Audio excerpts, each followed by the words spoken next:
Novo atraso no pagamento de patrocinador do Inter.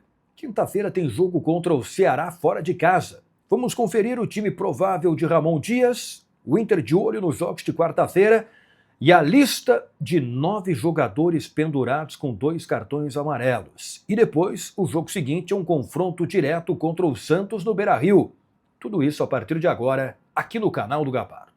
Esse é o canal do Gabardo, com muita informação e análise. Eu estou chegando aqui no canal do Gabardo em nome de KTO e de Arroz Prato Fino. O Inter joga quinta-feira, 9h30 da noite, em Fortaleza contra o Ceará. É um jogo difícil e, além disso, o Inter na quarta-feira, no começo da rodada, tem que ficar de olho especialmente em 2 jogos. Primeiro, o Santos contra o Mirassol. É na Vila Belmiro. O Santos é embalado. Depois da vitória contra o Palmeiras, saiu da zona do rebaixamento. Todos os ingressos para o jogo da Vila Belmiro estão vendidos e se o Santos ganhar do Mirassol, ultrapassa o Inter na tabela. O Inter tem 37, o Santos tem 36. Então, o Inter tem que dar uma secada no Santos. Claro que o Inter joga depois, quinta-feira contra o Ceará também.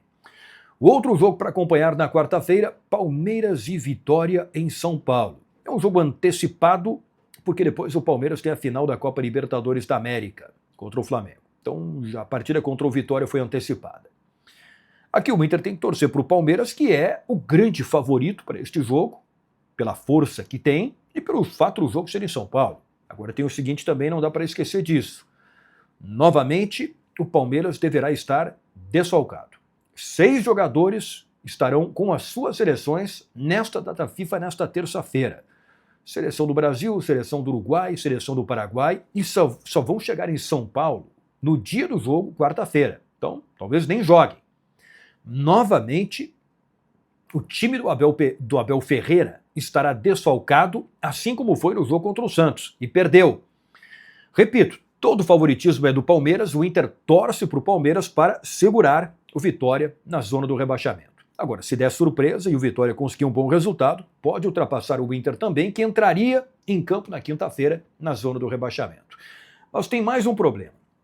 Mesmo que o Vitória perca para o Palmeiras, que é a tendência, se o Inter perder o jogo de quinta-feira para o Ceará, na rodada seguinte, o Vitória joga contra o Sport já rebaixado. E aí se o Vitória ganha, mesmo se perder para o Palmeiras, se ganhar no final de semana do rebaixado Sport, e se o Inter perder na quinta para o Ceará, o Vitória ultrapassa o Inter, que entraria segunda-feira contra o Santos do Beira-Rio, extremamente pressionado. Então, olha como todos esses resultados paralelos são importantes. É claro que, se o Inter fizer a sua parte e ganhar o jogo de quinta-feira contra o Ceará, não depende nada disso.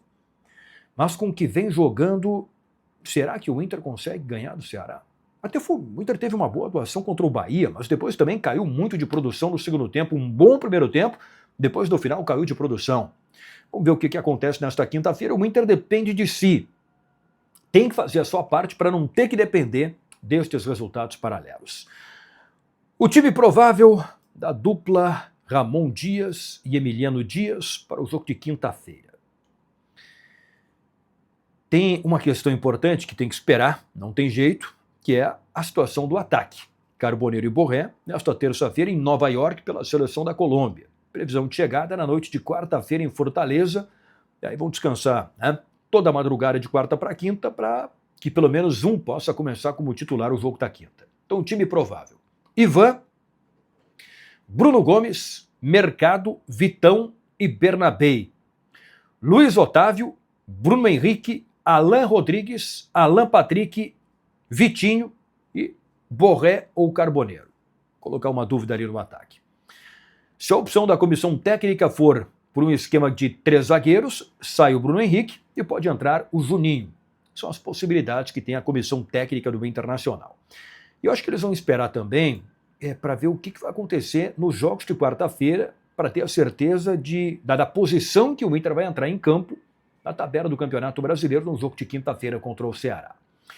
Um outro problema. Muitos jogadores pendurados com 2 cartões amarelos contra o Ceará e o jogo seguinte é o confronto direto contra o Santos no Beira-Rio na segunda-feira.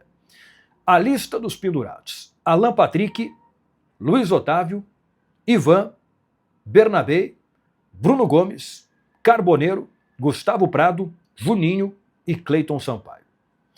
Tem muitos jogadores importantes aqui. Alan Patrick, o Ivan, né, o goleiro, o Bernabé mesmo, né, vinha jogando mal, é um jogador importante, o Bruno Gomes, Carboneiro, enfim, tem bastante gente importante pendurada aqui com 2 cartões amarelos. Para fechar, tem novo atraso no pagamento de patrocínio do Internacional. Uma história que está dando dor de cabeça, né? No mês de outubro, a Alfa, patrocinadora master do Internacional, não pagou o patrocínio de 4 milhões de reais por mês, total de 50 milhões por ano. A parcela de 4 milhões daquele mês atrasou, depois foi quitada e agora em novembro teve um novo atraso. O prazo de pagamento era até o dia 10 de novembro, que não foi feito. Isso acaba tendo algumas implicações, especialmente para o Inter conseguir fazer em dia os seus pagamentos, especialmente ali para o grupo de jogadores, a questão salarial, né? O Inter já está em péssima situação financeira e aí tem mais este problema ainda. No caso do Grêmio, ao que tudo indica, está pintando uma rescisão de contrato com a Alfa, que para 2026 não deve continuar. O Grêmio deve ser patrocinado por uma outra bet para a próxima temporada. Do Inter, pelo menos por enquanto, ainda não se fala de rescisão de contrato. Então vamos aguardar para ver como é que esta situação vai terminar. Valeu, pessoal! Meio de semana para acompanhar o Campeonato Brasileiro. Quarta-feira, o Grêmio contra o Vasco e quinta-feira, o Inter contra o Ceará, lá em Fortaleza. Valeu! Boa rodada para todos. Grande abraço e até a próxima.